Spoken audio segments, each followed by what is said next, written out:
Hello everyone, welcome back to our channel Tech Up. On today's video, I'm going to show you how to edit privacy settings in Story on Telegram. It's very quick and easy, so let's get started.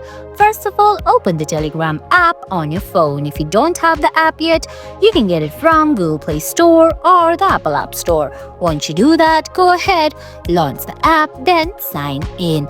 Now on your screen, you're going to see options like contacts, chats, and settings. Stay on chats, then on the top of your screen, you'll see My Story option. Tap on it. There on the top right corner, you'll see a three-dot menu. Tap on it, then select Who Can See option from the options given on your screen.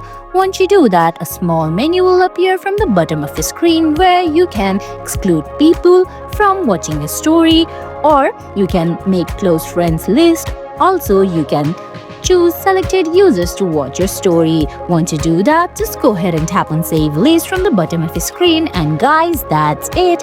That's how you edit privacy settings on Story on Telegram. I hope you found this video helpful. If you did, please give it a thumbs up, leave a comment, subscribe to our channel, and hit that bell icon.